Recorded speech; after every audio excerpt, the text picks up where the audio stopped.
Hello students, আমি Nitish sir জ্ঞানজ্যোতি coaching সেন্টারের পক্ষ থেকে তোমাদের প্রত্যেককে জানাই আরও একবার স্বাগত।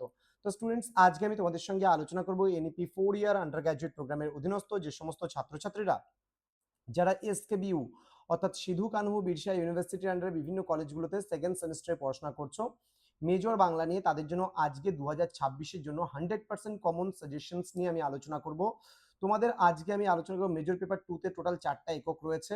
তার মধ্যে আজকে চণ্ডীমঙ্গল থেকে 10-এর 5-এর এবং 2 নম্বরের কোন কোন প্রশ্নগুলো পড়বে এই নিয়ে বিস্তারিত আলোচনা করব। যারা এখনো পর্যন্ত আমাদের চ্যানেলটিকে সাবস্ক্রাইব করোনি তারা অবশ্যই চ্যানেলটিকে সাবস্ক্রাইব করে পাশে থাকা বেল আইকন অল প্রেস করে দেবে, যাতে নেক্সট টাইম থেকে কোনো ভিডিও আপলোড করলে তার নোটিফিকেশন তুমি সবার আগে পেতে পারো। এছাড়া যারা ভাবছো যে অনলাইনে আমার থেকে নোটস নেবে, তারা অবশ্যই যোগাযোগ করো আমাদের অফিসিয়াল নাম্বার 6295916282 নাম্বারে, অথবা 7076398606 নাম্বারে সরাসরি যোগাযোগ করতে পারো।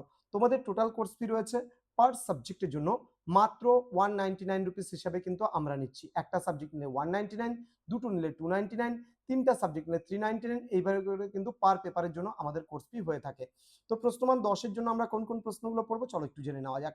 প্রথম প্রশ্ন, চণ্ডীমঙ্গল কাব্যধারার শ্রেষ্ঠ কবির কাব্যের রসাগ্রহী আলোচনা করো। নেক্সট, মুকুন্দ চক্রবর্তীর চণ্ডীমঙ্গল কাব্যে উপন্যাস ধর্ম কিরূপে ধরা পড়েছে তা আলোচনা করে বুঝিয়ে দাও। নেক্সট, কবি মুকুন্দ চক্রবর্তীর চণ্ডীমঙ্গল কাব্যের আখেটিক খণ্ড অবলম্বনে কালকেতু চরিত্রটির লৌকিক এবং বীরাত্ব ব্যঞ্জক রূপটি আলোচনা করো। নেক্সট রয়েছে, আখেটিক খণ্ড অবলম্বনে ব্যাদ জীবনের যে বাস্তব ও নিখুঁত চিত্র কবি অঙ্কন করেছেন তা নিজের ভাষায় বর্ণনা করো। চলে আসবো প্রশ্নমান 5-এর জন্য গুরুত্বপূর্ণ প্রশ্নাবলী নিয়ে।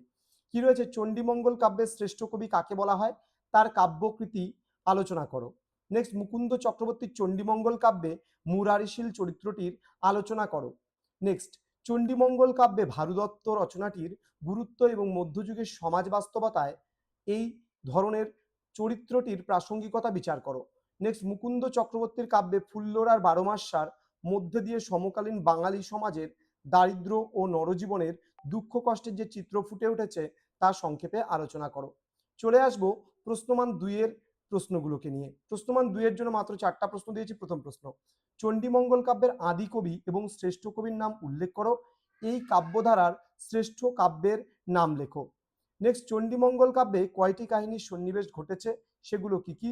মুকুন্দ চক্রবর্তীর চণ্ডীমঙ্গল কাব্যের নাম কি? নেক্সট, মুকুন্দ চক্রবর্তী কে কেন কবি কঙ্কন উপাধিতে ভূষিত করেছেন? কালকেতু ও ফুল্লরা কে ছিল এবং তাদের উপাস্য দেবী কে ছিলেন? তো এই ছিল আজকের 100% কমন সাজেশনস। তো স্টুডেন্ট, যারা এখনো আমাদের চ্যানেলটিকে সাবস্ক্রাইব করনি, সাবস্ক্রাইব করে পাশে থাকা বেল আইকন অল প্রেস করে দাও। এবং তোমরা যারা এসকেবিইউ সিধু কানু বিরসা ইউনিভার্সিটি আন্ডার বিভিন্ন কলেজে পড়তে চাচ্ছ আমাদের কাছে, তারা অবশ্যই যোগাযোগ করবে।